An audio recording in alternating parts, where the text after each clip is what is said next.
Hi అండి, welcome back to crazy Rohi channel. ఈరోజు మన స్పెషల్ వచ్చేసి రంజాన్ స్పెషల్ అనమాట. సో రంజాన్ పండగకి ఈ మాసం మొత్తం చేసుకునే రకరకాల స్వీట్స్ చేసుకుంటూ ఉంటారు కదా.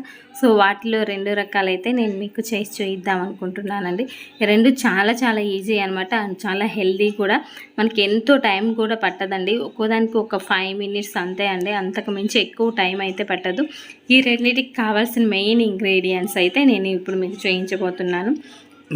బాదము, జీడిపప్పు, బెల్లము ఇవన్నీ సన్నగా తరిగి పెట్టుకున్నాను. కోకోనట్ కూడా అలా సన్నగా తరిగి పెట్టుకున్నాను. రంజాన్ మాసంలో దొరికే ఈ సన్నని సేమియా ఉంటుంది కదా, సో అదైతే తీసుకున్నాను అనమాట. సో మనం ఒక 2 tablespoons వరకు నెయ్యి తీసుకొని, కొంచెం నెయ్యి ఎక్కువే పడుతుంది, 1/2 cup దాకా తీసుకున్నాను. అందులో మనం తరిగిన కోకోనట్ పౌడర్ని వేసి ఇలా వేయించుకుంటూ మనం కట్ చేసి పెట్టుకున్న అన్ని ఇంగ్రీడియంట్స్ ఒక్కొక్కటి ఇందులో అయితే యాడ్ చేస్తున్నానండి. బాదం పప్పుని ఇలా సన్నగా తరిగి కట్ చేసి పెట్టాం కదా, సో ఈ తరుగు దీన్ని ఒకసారి మంచిగా మిక్స్ చేసేసుకొని ఒక 1 minute తర్వాత ఈ జీడిపప్పుని కూడా యాడ్ చేసుకున్నాము. ఇది కూడా ఒకసారి మంచిగా మిక్స్ చేసేసుకొని మనం ఎండు ఖర్జూరం ఉంటాయి కదండి, అవి ఇలా సన్నగా పొడవుగా అయితే కట్ చేసుకున్నాను, అవి కూడా యాడ్ చేస్తున్నాను అనమాట. ఇవి కూడా మొత్తం మంచిగా బ్రౌన్ కలర్ వచ్చేలాగా అయితే వేయించుకోవాలి. మనం మంచి కలర్ వస్తుంది, సిమ్లో పెట్టి వేయించుకుంటే మంచి కలర్ వస్తుందండి. హైలో పెట్టి వేయించుకుంటే వెంటనే కలర్ వస్తుంది కానీ అదొక స్మెల్ లాగా ఉంటుంది. సో అందుకనేసి నేనైతే సిమ్లో పెట్టి వేయించాను. చూసారు కదా, మంచి కలర్ అయితే వచ్చింది. మనం ఫుడ్ కలర్స్ ఏమి యాడ్ చేయకుండా మంచి చక్కని కలర్ అయితే వచ్చింది. ఇదంతా అయితే నేను ఒక బౌల్లోకి తీసేసుకుంటున్నాను. సో ఎక్కువ క్వాంటిటీ వేయించానండి. దీంతో నేను 2 recipes అయితే చేయబోతున్నాను. అండ్ ఈ సేవ్ ఉంది కదా, దాన్ని సన్నగా క్రష్ చేసుకున్నాను. ఇది పొడవుగా ఉంటుంది కదా, దాన్ని నేనైతే కొంచెం సన్నగా క్రష్ చేసేసుకొని నెయ్యి కలిపి పెట్టానండి. మళ్ళీ నెయ్యి అనేది యాడ్ చేయకుండా అదే ప్యాన్లో వేసేసి దీన్ని కొంచెం మంచిగా వేగేలాగా అయితే వేయించుకుంటున్నాను అనమాట.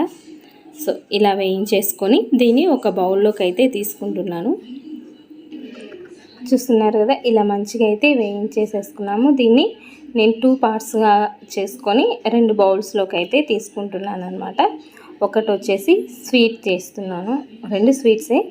దానికి వచ్చేసి ఒక బౌలు తీసి పక్కన పెట్టాను కదండి, దానికోసం నేను 3 cups వరకు వాటర్ తీసుకున్నాను. దీన్ని జస్ట్ కొంచెం బాయిల్ అయ్యేదాకా ఉంచేసి మనం వేయించి పెట్టుకున్న సేవ్నైతే ఇందులో అయితే యాడ్ చేసుకుంటున్నాను. ఇది ఒక్క మంటలో ఉడిపోతుందండి, మనకి ఎక్కువ టైం కూడా తీసుకోదన్నమాట. సో ఇలా అయితే మంచిగా ఉడికిపోయింది కదా, మనకి ఒక 2 seconds ఏనండి, ఎక్కువ టైం కూడా పట్టదు. ఇలా అయితే మంచిగా ఉడికిపోతుంది. ఇలా అయితే మంచిగా ఉడికిపోయిన తర్వాత ఒక 1/2 liter వరకు పాలను అయితే యాడ్ చేస్తున్నానండి. ఇలా పాలు పోసి మంచిగా అయితే మనం మిక్స్ చేసేసుకోవాలి. ఆల్రెడీ సన్న సేమియా కాబట్టి మనకు ఫాస్ట్గానే ఉడికిపోయింది. ఇలా ఇది మంచిగా ఉడికిపోయిన తర్వాత మనం కొంచెం పాలు పోస్తూ మొత్తం అయితే మంచిగా మిక్స్ చేసేసుకొని ఇప్పుడు ఇందులో మన టేస్ట్కి సరిపడా బెల్లం తరుగుని యాడ్ చేసుకుందాము. 1/2 cup వరకు యాడ్ చేస్తానండి. మనం ఆల్రెడీ ముందుగానే వేయించి పెట్టుకున్న అన్నీ వేసేసి ఒకసారి ఇలా అయితే మంచిగా మిక్స్ చేసేసుకుందామండి. సో ఇలా కనుక మిక్స్ చేసేసుకున్నాం అనుకోండి, మిక్స్ చేసేసుకొని ఒక 2 minutes వరకు ఉంచితే మనకి మంచిగా పాయసం అనేది రెడీ అవుతుంది. రంజాన్ స్పెషల్ పాయసం అనమాట. సో మీరు కూడా ఒకసారి ఇంట్లో అయితే ట్రై చేయండి. దీంట్లో ఇంకొన్ని బ్లాక్ కలర్ కిస్మిస్ ఉంటాయి కదా, సో అవి అయితే యాడ్ చేస్తున్నాను. ఇలా కొన్ని అయితే మనకి ఇలా చిక్కబడిపోతుంది అనమాట సేమియా కాబట్టి. ఫస్ట్ కొంచెం పలచగా అనిపించిన తర్వాత బాగా చిక్కబడిపోతుంది. పైన నుంచి కొంచెం బాదం పౌడర్ని యాడ్ చేస్తున్నాను. బాదం అని జీడిపప్పు పౌడర్ లాగా చేసి ఇలా యాడ్ చేస్తున్నాను. అండ్ వేయించిన ఈ కొబ్బరి తురుమును కూడా ఇంకొంచెం పైనుంచి అలా డెకరేషన్గా కనిపించడం కోసం అనేసి ఇలా అయితే యాడ్ చేశానండి. లుకింగ్ కూడా చాలా చాలా బాగుంది కదా. సో రంజాన్ స్పెషల్ పాయసం మీరు కూడా ఒకసారి ఇంట్లో ట్రై చేసి నాకు కామెంట్ బాక్స్లో కమెంట్ పెట్టడం మాత్రం అస్సలు మర్చిపోవద్దు. ఇదండి మన ఫస్ట్ రెసిపీ వచ్చేసి. సెకండ్ రెసిపీ వచ్చేసి పొడి సేమియా అంటారు కదండి, సో అదనమాట. ఇది సన్న సేమియా కాబట్టి నేనైతే ఉడకబెట్టట్లేదు, జస్ట్ ఇలా వేయిస్తున్నాను. ఫస్ట్ మంచిగా వేయించేసుకుందాం మనం నేతిలో. ఈ సేవ్ వేగడానికి ఎక్కువ టైం కూడా తీసుకోదండి, చాలా ఫాస్ట్గానే వేగిపోతుంది. చూసారా, చక్కగా అయితే వేగిపోయింది. దీన్ని అయితే నేను ఒక బౌల్లోకి తీసుకుంటున్నాను. సో ఇలా వేయించిందంతా ఒక బౌల్లోకి అయితే తీసి పక్కన పెట్టేసుకుంటున్నాను. దీన్ని నార్మల్గా అయితే ఉడకబెట్టి దాన్ని ఆరబెడతారనమాట. మనం నూడిల్స్ ఎలా చేసుకుంటామో అలాగా.